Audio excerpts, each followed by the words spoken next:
Dalam pandangan Islam, Yerusalem bukanlah kota biasa, melainkan tanah yang sejak awal penciptaan telah diberkahi oleh Allah Subhanahu wa Ta'ala.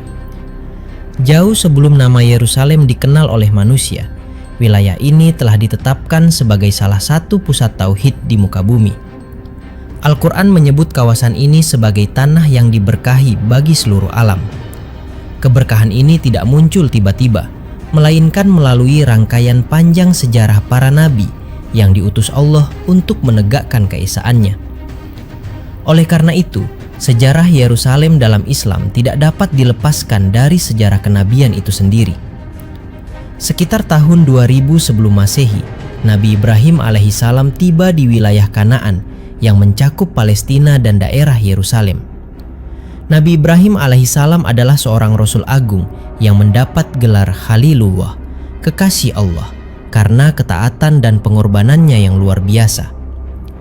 Dalam usia senjanya, Nabi Ibrahim alaihissalam meninggalkan kampung halaman demi memenuhi perintah Allah untuk berhijrah dan menyebarkan tauhid. Di tanah inilah beliau menanamkan fondasi keimanan kepada Allah yang Maha Esa, menolak penyembahan berhala, dan mengajarkan nilai ketundukan total kepada kehendak ilahi. Dalam tradisi Islam, keberadaan Nabi Ibrahim alaihissalam di tanah Palestina menjadikan wilayah ini sebagai salah satu pusat awal ibadah tauhid.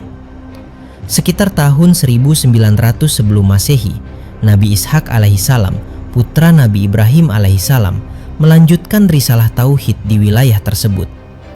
Setelah itu, Nabi Yakub alaihissalam, cucu Nabi Ibrahim alaihissalam, menetap dan berdakwah di kawasan yang sama. Nabi Yakub alaihissalam dikenal pula dengan nama Israel, yang berarti hamba Allah. Dari keturunan beliau lahirlah Bani Israel, sebuah kaum yang kelak menerima banyak nabi dan rasul. Dalam Islam, Bani Israel dipilih bukan karena keunggulan ras, melainkan karena amanah besar untuk menjaga ajaran tauhid. Amanah yang dalam perjalanan sejarah sering mereka langgar. Sekitar tahun 1300 sebelum Masehi, Nabi Musa alaihissalam diutus oleh Allah untuk membebaskan Bani Israel dari penindasan Fir'aun di Mesir. Nabi Musa alaihissalam adalah seorang rasul besar yang mendapat gelar Kalimullah karena Allah berbicara langsung kepadanya. Setelah peristiwa pembebasan yang penuh mujizat, Nabi Musa alaihissalam diperintahkan membawa kaumnya menuju tanah suci yang telah dijanjikan Allah. Namun, karena keingkaran dan ketakutan sebagian besar Bani Israel, mereka menolak memasuki wilayah tersebut. Akibatnya, Allah menghukum mereka dengan pengembaraan selama 40 tahun di padang pasir. Dalam Islam, peristiwa ini menjadi pelajaran besar tentang konsekuensi ketidaktaatan terhadap perintah Allah. Sekitar tahun 1000 sebelum Masehi, Nabi Daud alaihissalam tampil sebagai pemimpin yang menyatukan wilayah tersebut dan menjadikan Yerusalem sebagai pusat pemerintahan. Nabi Daud alaihissalam adalah seorang nabi sekaligus raja yang diberi kitab Zabur. Beliau dikenal sebagai hamba Allah yang sangat tekun beribadah, adil dalam memerintah, dan rendah hati meskipun memiliki kekuasaan besar. Dalam pandangan Islam, kepemimpinan Nabi Daud alaihissalam adalah contoh ideal bagaimana kekuasaan seharusnya digunakan untuk menegakkan keadilan dan ketaatan kepada Allah. Sekitar tahun 970 sebelum Masehi, Nabi Sulaiman alaihissalam menggantikan ayahnya. Nabi Sulaiman alaihissalam adalah seorang nabi dan raja yang diberi keistimewaan luar biasa oleh Allah. Beliau mampu memahami bahasa makhluk, mengendalikan angin, dan memerintah kerajaan yang sangat luas. Pada masa inilah sebuah rumah ibadah besar dibangun sebagai tempat sujud dan zikir kepada Allah. Dalam Islam, tempat ini bukan simbol eksklusif suatu kaum, melainkan rumah ibadah yang didirikan untuk menyembah Allah yang Maha Esa. Nabi Sulaiman alaihissalam selalu menegaskan bahwa semua kekuasaan dan kemuliaan berasal dari Allah semata. Setelah wafatnya Nabi Sulaiman alaihissalam sekitar tahun 930 sebelum Masehi, Bani Israel terpecah dan semakin jauh dari ajaran tauhid. Dalam Al-Quran dijelaskan bahwa banyak di antara mereka melanggar perjanjian dengan Allah, mengubah hukum-hukum ilahi, dan bahkan membunuh para nabi yang datang untuk mengingatkan. Akibat dari penyimpangan ini, Allah mengizinkan bangsa-bangsa lain menaklukkan Yerusalem sebagai bentuk hukuman dan peringatan. Pada tahun 586 sebelum Masehi, Babilonia menyerang dan menghancurkan Yerusalem. Kota suci itu porak-poranda dan banyak penduduknya diasingkan. Setelah itu, wilayah ini berada di bawah kekuasaan Persia, kemudian Yunani, dan akhirnya Romawi. Setiap pergantian kekuasaan membawa penderitaan baru bagi penduduk, serta semakin menjauhkan kota tersebut dari fungsi aslinya sebagai pusat ibadah tauhid. Sekitar tahun 0 Masehi, Allah mengutus Nabi Isa alaihissalam kepada Bani Israel. Nabi Isa alaihissalam adalah Al-Masih, seorang Rasul mulia yang membawa ajaran.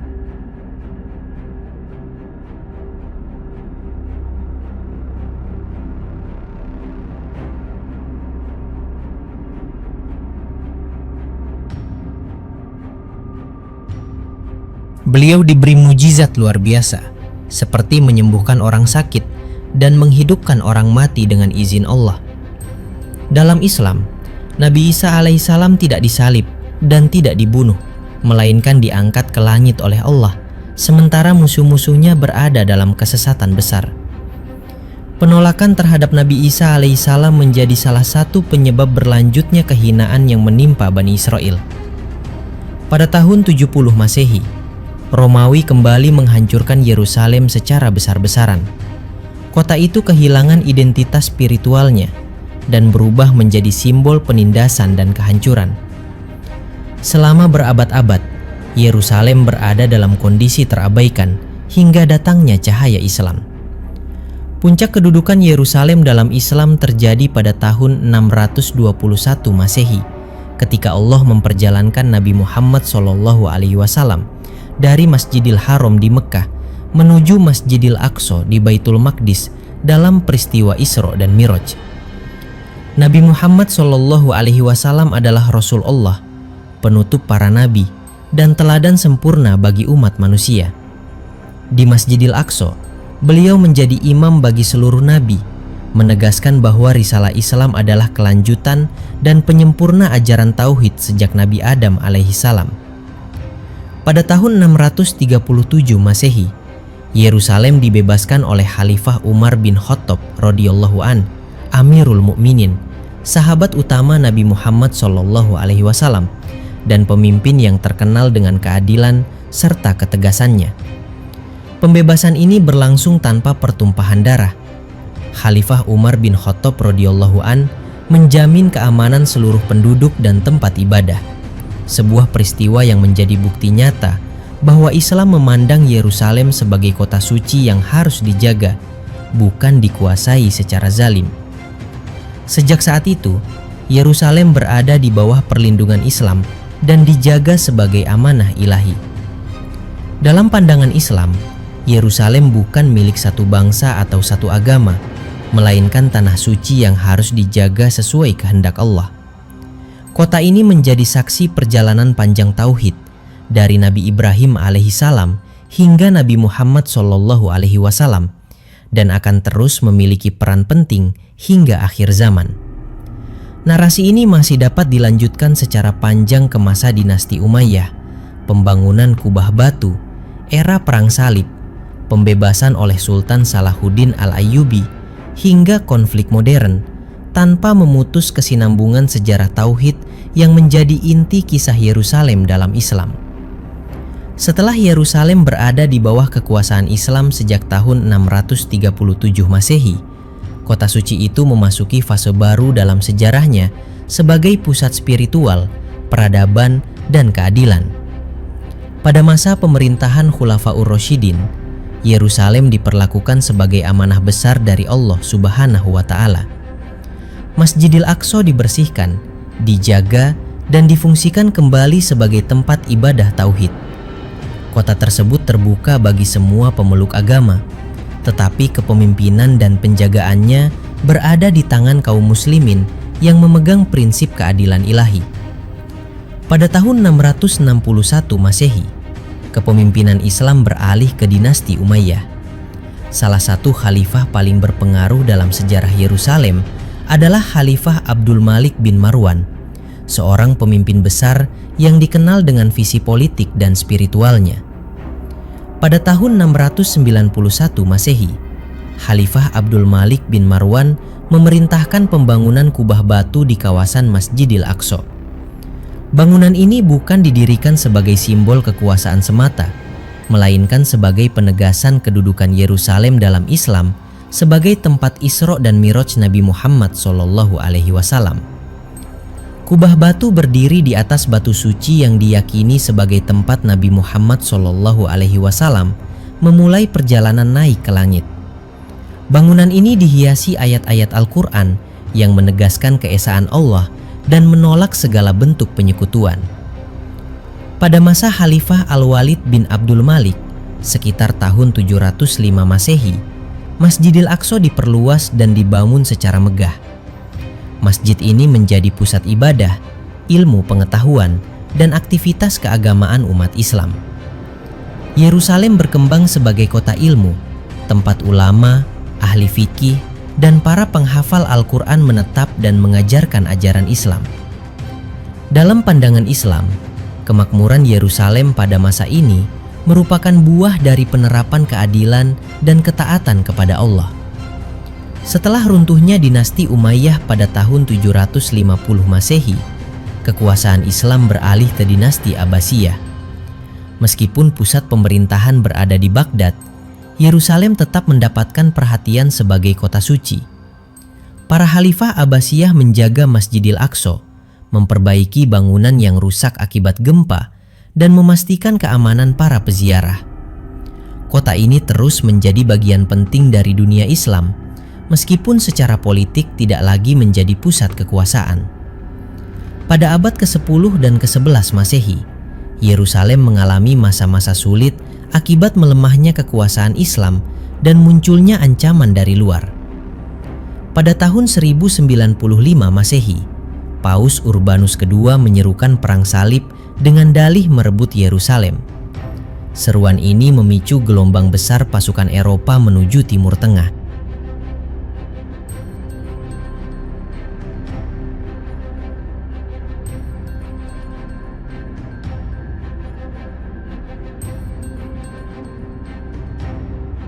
Pada tahun 1099 Masehi, pasukan salib berhasil merebut Yerusalem dan melakukan pembantaian besar-besaran terhadap penduduk Muslim dan Yahudi. Dalam pandangan Islam, peristiwa ini merupakan salah satu tragedi terbesar dalam sejarah Yerusalem, ketika kota suci ternoda oleh kekerasan dan penindasan yang brutal. Selama hampir 90 tahun, Yerusalem berada di bawah kekuasaan pasukan salib. Masjidil Aqsa diubah fungsinya, dan kubah batu dinodai dengan simbol-simbol asing. Namun keyakinan umat Islam terhadap janji Allah tidak pernah padam. Di berbagai wilayah dunia Islam, muncul kesadaran bahwa Yerusalem harus dibebaskan sebagai kewajiban agama dan amanah tauhid. Kesadaran ini mencapai puncaknya pada masa Sultan Salahuddin Al-Ayyubi, seorang pemimpin besar Islam yang dikenal dengan kesalehan, kecerdasan militer, dan akhlak mulianya. Sultan Salahuddin Al-Ayyubi mempersatukan wilayah Mesir dan Syam, serta membangun kekuatan untuk menghadapi pasukan salib. Pada tahun 1187 Masehi, setelah kemenangan besar dalam pertempuran Hattin, Sultan Salahuddin Al-Ayyubi bergerak menuju Yerusalem. Pada tanggal 2 Oktober tahun 1187 Masehi, Yerusalem dibebaskan kembali ke pangkuan Islam. Pembebasan Yerusalem oleh Sultan Salahuddin Al-Ayyubi menjadi contoh agung dalam sejarah Islam. Tidak terjadi pembantaian seperti yang dilakukan pasukan salib sebelumnya. Penduduk diberi jaminan keselamatan, tempat ibadah dihormati, dan Masjidil Aqsa disucikan kembali. Kubah batu dibersihkan, mimbar dipasang, dan sholat berjamaah kembali ditegakkan. Dalam pandangan Islam, peristiwa ini menunjukkan bahwa kekuatan sejati umat Islam terletak pada keadilan dan akhlak, bukan semata-mata senjata.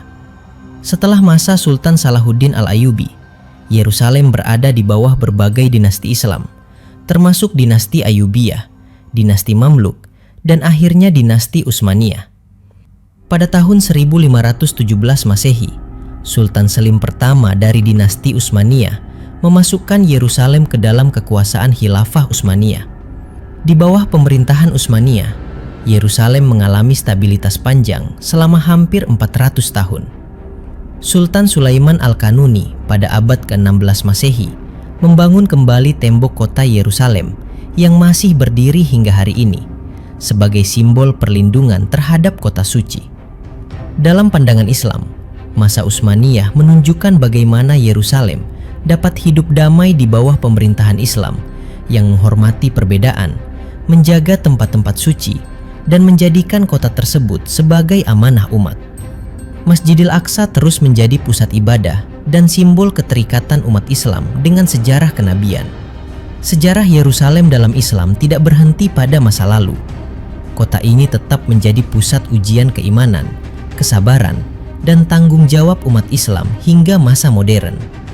Dalam keyakinan Islam, Yerusalem akan terus memiliki peran penting hingga akhir zaman sebagai tanah para nabi, saksi tauhid, dan amanah yang harus dijaga dengan keadilan serta ketakwaan.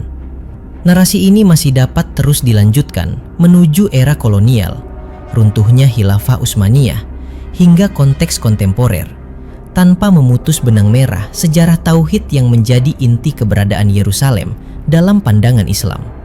Memasuki abad ke-19 Masehi, Yerusalem masih berada di bawah kekuasaan dinasti Utsmaniyah. Meskipun kekhalifahan mulai melemah secara politik dan ekonomi, status Yerusalem sebagai kota suci Islam tetap terjaga. Masjidil Aqsa terus menjadi pusat ibadah, ziarah, dan pendidikan agama. Para ulama, penjaga wakaf, serta masyarakat muslim setempat memelihara kawasan suci tersebut sebagai amanah dari Allah Subhanahu wa Ta'ala. Dalam pandangan Islam, penjagaan ini bukan sekedar urusan administratif, melainkan bentuk ibadah dan tanggung jawab keimanan. Pada paruh akhir abad ke-19 Masehi, kekuatan Eropa mulai meningkatkan pengaruhnya di wilayah Timur Tengah. Ideologi kolonialisme dan nasionalisme asing perlahan masuk ke tanah Palestina. Pada masa ini pula, muncul gerakan Zionisme politik di Eropa yang bercita-cita mendirikan negara bagi kaum Yahudi di Palestina. Dalam perspektif Islam, gerakan ini bukan kelanjutan ajaran para nabi Bani Israel, melainkan proyek politik modern yang tidak berlandaskan wahyu ilahi. Pada tahun 1917 Masehi, terjadi peristiwa penting yang mengubah arah sejarah Yerusalem dan Palestina, yaitu Deklarasi Balfour. Pemerintah Inggris menyatakan dukungan terhadap pendirian tanah air nasional bagi kaum Yahudi di Palestina. Pada tahun yang sama, pasukan Inggris berhasil merebut Yerusalem dari dinasti Utsmaniyah. Dengan jatuhnya Yerusalem, berakhirlah lebih dari 400 tahun kepemimpinan Islam Utsmaniyah atas kota suci tersebut.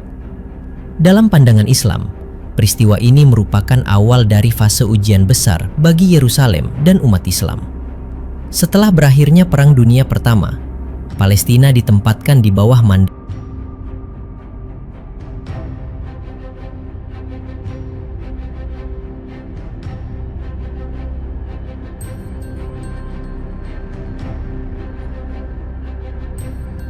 Pada masa ini, arus imigrasi Yahudi ke Palestina meningkat pesat dengan dukungan kekuatan kolonial. Penduduk Muslim Palestina mulai mengalami tekanan, pengusiran, dan perampasan tanah. Yerusalem yang selama berabad-abad menjadi kota dengan keseimbangan religius di bawah pemerintahan Islam, perlahan berubah menjadi pusat konflik yang dipicu oleh ambisi politik dan kolonialisme. Pada tahun 1947 Masehi, Perserikatan Bangsa-Bangsa mengeluarkan rencana pembagian Palestina. Rencana ini ditolak oleh mayoritas penduduk Arab Muslim karena dianggap tidak adil dan melanggar hak penduduk asli. Namun, pada tahun 1948 Masehi, negara Israel secara sepihak memproklamasikan berdirinya negara mereka. Peristiwa ini dikenal dalam sejarah Islam dan Palestina sebagai Nakbah, yaitu bencana besar, karena ratusan ribu warga Palestina diusir dari tanah air mereka. Yerusalem Barat jatuh ke tangan Israel, sementara Yerusalem Timur, termasuk Masjidil Aqsa, berada di bawah administrasi Yordania. Dalam pandangan Islam, peristiwa Nakbah bukan sekedar tragedi politik, melainkan luka mendalam bagi umat Islam, karena Yerusalem adalah tanah suci yang terkait langsung dengan Isra dan Miraj Nabi Muhammad SAW. Meskipun Masjidil Aqsa masih berada di bawah pengelolaan Islam, ancaman terhadap kesuciannya semakin nyata. Pada tahun 1967 Masehi, terjadi Perang 6 Hari antara Israel dan negara-negara Arab. Dalam perang ini, Israel menduduki Yerusalem Timur, tepi barat, dan wilayah lainnya. Sejak saat itu, seluruh Yerusalem berada di bawah pendudukan Israel. Masjidil Aqsa dan kawasan sekitarnya berada dalam kondisi yang sangat sensitif. Dalam pandangan Islam, pendudukan ini dianggap sebagai pelanggaran terhadap kesucian tanah yang telah diberkahi Allah dan amanah sejarah yang diwariskan sejak para nabi. Sejak tahun 1967 Masehi hingga masa kini, Yerusalem menjadi pusat konflik yang berkepanjangan. Berbagai upaya dilakukan untuk mengubah identitas kota, membatasi akses umat Islam ke Masjidil Aqsa, serta mengikis keberadaan penduduk Muslim Palestina. Namun demikian, Masjidil Aqsa tetap menjadi simbol keteguhan iman umat Islam. Setiap sholat, doa, dan sujud di sana dipandang sebagai bentuk perlawanan spiritual dan kesetiaan kepada Allah Subhanahu wa Ta'ala. Dalam keyakinan Islam, Yerusalem memiliki kedudukan eskatologis, yaitu terkait dengan peristiwa akhir zaman. Banyak riwayat menyebutkan bahwa wilayah Syam, termasuk Yerusalem, akan menjadi panggung peristiwa besar menjelang hari kiamat. Oleh karena itu, keterikatan umat Islam dengan Yerusalem bukan hanya historis dan emosional, tetapi juga teologis dan keimanan. Hingga hari ini, Yerusalem tetap menjadi kota yang diperebutkan. Tetapi, dalam pandangan Islam, kepemilikan sejati atas kota ini bukan ditentukan oleh kekuatan militer atau keputusan politik, melainkan oleh ketaatan kepada Allah dan keadilan. Yerusalem adalah tanah para nabi, tanah sujud, dan saksi perjalanan panjang tauhid dari Nabi Ibrahim alaihissalam hingga Nabi Muhammad SAW. Narasi sejarah Yerusalem dalam Islam tidak pernah berakhir, karena kota ini terus hidup dalam doa umat Islam di seluruh dunia. Setiap generasi memikul tanggung jawab untuk menjaga ingatan, kebenaran sejarah, dan kesucian Yerusalem sebagai amanah ilahi. Selama Masjidil Aqsa masih berdiri dan azan masih berkumandang, harapan umat Islam terhadap keadilan Allah tidak akan pernah padam. Memasuki akhir abad ke-20 Masehi dan awal abad ke-21 Masehi, Yerusalem semakin menjadi pusat ketegangan global. Setelah pendudukan Yerusalem Timur pada tahun 1967 Masehi, pemerintah Israel secara bertahap menerapkan kebijakan yang bertujuan mengubah karakter kota tersebut. Dalam pandangan Islam, upaya ini dipahami sebagai usaha sistematis untuk menghapus identitas Islam dan Arab dari tanah suci yang telah diberkahi Allah Subhanahu wa Ta'ala.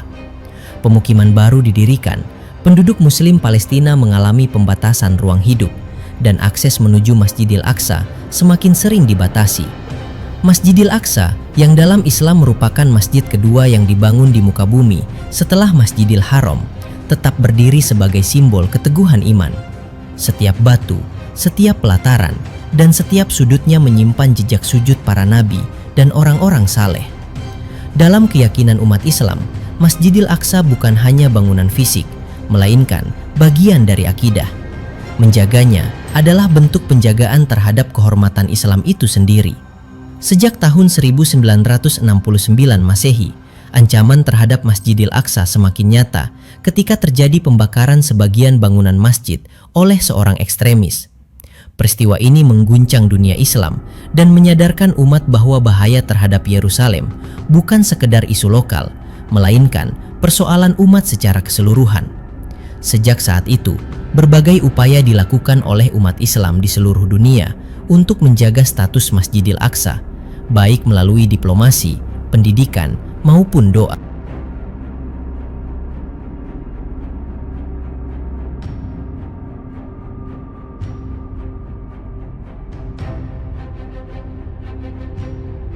Pada dekade-dekade berikutnya, berbagai intifada atau gelombang perlawanan rakyat Palestina terjadi sebagai respons terhadap pendudukan dan ketidakadilan. Dalam perspektif Islam, perlawanan ini dipandang sebagai bentuk mempertahankan hak dan kehormatan, meskipun harus ditempuh dengan pengorbanan besar. Yerusalem menjadi pusat spiritual dari perlawanan tersebut, karena di sanalah berdiri Masjidil Aqsa yang menjadi poros kesadaran umat. Pada tahun-tahun awal abad ke-21 Masehi, ketegangan di Yerusalem semakin meningkat. Pelanggaran terhadap kesucian kawasan Masjidil Aqsa, pembatasan jamaah sholat, dan penggalian di sekitar area suci menimbulkan kekhawatiran besar di dunia Islam. Dalam keyakinan Islam, segala bentuk perusakan atau pelecehan terhadap Masjidil Aqsa bukan hanya pelanggaran hak, tetapi juga dosa besar karena merusak tempat yang dimuliakan Allah. Meskipun demikian, Yerusalem tetap hidup dalam hati umat Islam. Setiap sholat menghadap kiblat, setiap doa yang dipanjatkan, dan setiap kisah Isra dan Miraj yang diceritakan kepada anak-anak Muslim, semuanya mengikat Yerusalem dengan akidah Islam. Dalam Islam, hubungan dengan Yerusalem tidak bergantung pada kekuasaan politik, tetapi pada ikatan iman yang tidak pernah terputus. Dalam banyak riwayat dan pandangan ulama Islam, Yerusalem juga memiliki kedudukan penting dalam peristiwa akhir zaman. Wilayah Syam yang mencakup Yerusalem disebut sebagai tanah berkumpulnya orang-orang beriman. Oleh karena itu, ujian yang menimpa Yerusalem dipahami sebagai bagian dari sunnatullah, yaitu ketetapan Allah yang menguji kesabaran dan keteguhan iman hamba-hambanya. Hingga hari ini, Yerusalem terus menjadi saksi pertarungan antara keadilan dan kezaliman, antara kesetiaan terhadap wahyu dan ambisi kekuasaan duniawi. Dalam pandangan Islam, sejarah panjang Yerusalem menunjukkan satu pola yang berulang, yaitu ketika manusia menaati Allah, kota ini menjadi pusat keberkahan dan kedamaian. Tetapi ketika manusia melanggar perintahnya, Yerusalem menjadi ladang konflik dan penderitaan. Bagi umat Islam, Yerusalem bukan sekedar masa lalu, tetapi juga masa depan. Kota ini hidup dalam doa, dalam sujud, dan dalam kesadaran kolektif umat.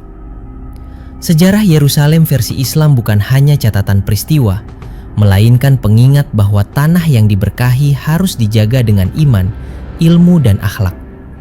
Selama umat Islam masih meyakini keesaan Allah dan risalah Nabi Muhammad SAW, Yerusalem akan tetap memiliki tempat yang agung dalam perjalanan umat manusia.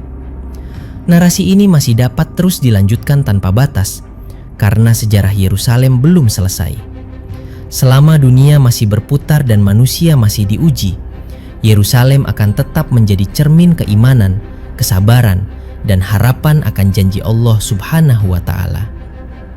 Pada fase paling mutakhir sejarahnya, Yerusalem hidup dalam keadaan yang penuh tekanan, tetapi juga syarat makna spiritual. Setiap hari, kota ini menjadi saksi benturan antara kekuatan duniawi dan keteguhan iman. Dalam pandangan Islam, apa yang terjadi di Yerusalem pada masa kini tidak dapat dilepaskan dari rangkaian panjang sejarah tauhid yang telah berlangsung ribuan tahun. Kota ini seakan selalu berada di pusat ujian besar umat manusia, karena disinilah jejak para nabi bertemu dengan ambisi kekuasaan manusia. Bagi umat Islam Palestina, kehidupan di Yerusalem bukan sekedar persoalan tempat tinggal, melainkan perjuangan mempertahankan identitas, iman, dan martabat. Anak-anak tumbuh dengan kisah Masjidil Aqsa sebagai bagian dari kehidupan sehari-hari mereka. Para orang tua menanamkan keyakinan bahwa menjaga sholat di Masjidil Aqsa adalah bentuk ibadah yang bernilai besar di sisi Allah Subhanahu wa Ta'ala. Dalam kondisi keterbatasan dan tekanan, ibadah justru menjadi sumber kekuatan spiritual yang menjaga harapan tetap hidup. Masjidil Aqsa terus menjadi pusat perhatian dunia Islam. Setiap pelanggaran terhadap kesuciannya mengguncang hati jutaan umat Islam di berbagai penjuru dunia. Dalam Islam, kesucian Masjidil Aqsa tidak ditentukan oleh pengakuan politik atau batas negara, melainkan oleh ketetapan Allah yang menjadikannya tempat suci. Oleh karena itu, setiap upaya untuk mengubah status, fungsi, atau identitas Masjidil Aqsa dipandang sebagai tantangan langsung terhadap nilai-nilai Islam. Di tengah berbagai konflik dan ketidakadilan, Yerusalem tetap menjadi simbol kesabaran. Dalam ajaran Islam, kesabaran bukan berarti menyerah, melainkan keteguhan hati dalam menghadapi ujian sambil tetap berpegang pada kebenaran. Sejarah panjang Yerusalem menunjukkan bahwa kota ini berkali-kali jatuh dan bangkit, dihancurkan dan dibangun kembali, tetapi selalu kembali kepada perannya sebagai pusat tauhid ketika keadilan ditegakkan. Para ulama dan cendekiawan Islam terus menegaskan bahwa pembebasan Yerusalem dalam makna Islam tidak semata-mata berarti penguasaan fisik, tetapi juga pembebasan moral dan spiritual.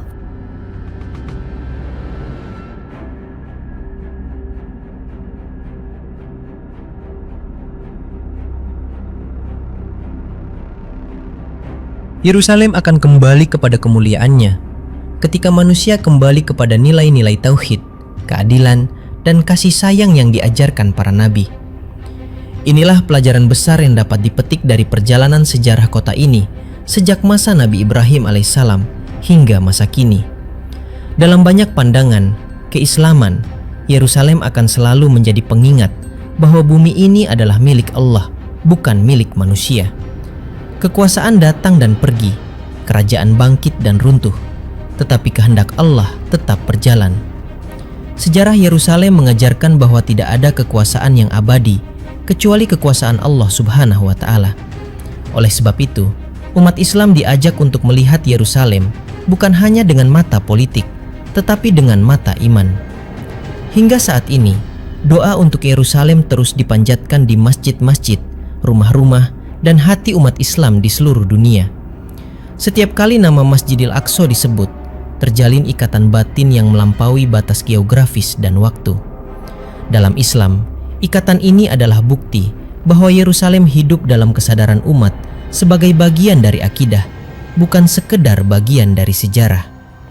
Narasi panjang Yerusalem dalam pandangan Islam pada akhirnya bermuara pada keyakinan bahwa keadilan Allah pasti akan terwujud. Ujian boleh panjang, penderitaan boleh berat, tetapi janji Allah tidak pernah ingkar. Yerusalem akan selalu menjadi bagian dari perjalanan umat manusia menuju kebenaran. Selama iman masih hidup di dada orang-orang beriman, selama doa masih terucap dengan tulus, Yerusalem tidak akan pernah hilang dari sejarah dan tidak akan pernah kehilangan maknanya sebagai kota suci yang diberkahi. Narasi ini tetap terbuka untuk dilanjutkan tanpa batas, karena Yerusalem bukan sekedar kisah masa lalu, melainkan kisah yang terus berjalan, menunggu generasi demi generasi untuk menuliskan bab berikutnya dengan iman, ilmu, dan tanggung jawab. Dalam kesadaran Islam, perjalanan Yerusalem tidak pernah dipahami sebagai kisah yang telah selesai. Kota ini terus bergerak di antara ketetapan Allah dan pilihan manusia. Setiap generasi umat Islam memandang Yerusalem sebagai cermin keadaan iman mereka sendiri. Ketika umat kuat dalam akidah dan keadilan, Yerusalem terjaga. Ketika umat lalai, kota suci itu kembali menjadi sasaran penindasan. Pola ini berulang sejak ribuan tahun lalu dan terus terlihat hingga masa kini. Pada masa modern, hubungan umat Islam dengan Yerusalem semakin diuji oleh derasnya arus informasi, propaganda, dan distorsi sejarah. Dalam pandangan Islam, salah satu bentuk penindasan paling berbahaya bukan hanya perampasan tanah, tetapi penghapusan ingatan. Oleh karena itu, menjaga sejarah Yerusalem menjadi bagian dari menjaga akidah.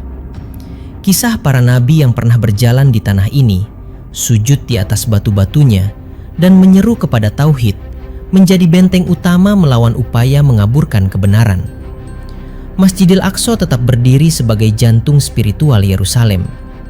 Dalam Islam, seluruh kawasan Al-Haram Asy-Syarif adalah bagian dari Masjidil Aqsa, bukan hanya bangunan utama tempat sholat.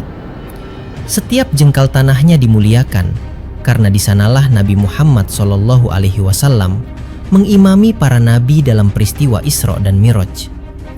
Fakta ini menempatkan Yerusalem sebagai titik temu seluruh risalah kenabian, sekaligus penegasan bahwa Islam datang sebagai penyempurna ajaran tauhid sebelumnya. Di tengah tekanan dan keterbatasan, para penjaga Masjidil Aqsa, para ulama, dan masyarakat Yerusalem terus mempertahankan tradisi keilmuan dan ibadah. Majelis Al-Quran, pengajaran fikih, dan zikir tetap hidup meskipun dalam kondisi sulit. Dalam pandangan Islam, keteguhan ini memiliki nilai yang sangat besar karena mempertahankan kebenaran di tengah kesulitan adalah ciri orang-orang beriman yang sejati. Yerusalem juga menjadi simbol ujian persatuan umat Islam. Sejarah panjang kota ini menunjukkan bahwa perpecahan umat selalu membuka jalan bagi kekuatan zalim untuk menguasainya. Sebaliknya, ketika umat Islam bersatu dalam keimanan dan tujuan, Yerusalem kembali berada dalam naungan keadilan. Pelajaran ini tercermin jelas dalam peristiwa pembebasan oleh Khalifah Umar bin Khattab radhiyallahu anh dan Sultan Salahuddin Al-Ayyubi. Dalam kedua peristiwa tersebut, kemenangan tidak lahir dari kebencian, tetapi dari disiplin iman dan akhlak. Dalam keyakinan Islam, masa depan Yerusalem tidak terlepas dari janji Allah tentang kemenangan kebenaran atas kebatilan. Walaupun waktu dan bentuknya berada dalam ilmu Allah, umat Islam meyakini bahwa kezaliman tidak akan bertahan selamanya. Sejarah Yerusalem menjadi saksi bahwa tidak ada penjajahan yang abadi, sebagaimana tidak ada kekuasaan yang mampu menandingi kehendak Allah Subhanahu wa Ta'ala. Yerusalem akan terus hidup dalam doa-doa yang dipanjatkan setelah sholat, dalam kisah-kisah yang diceritakan kepada anak-anak, dan dalam kesadaran umat bahwa tanah ini adalah amanah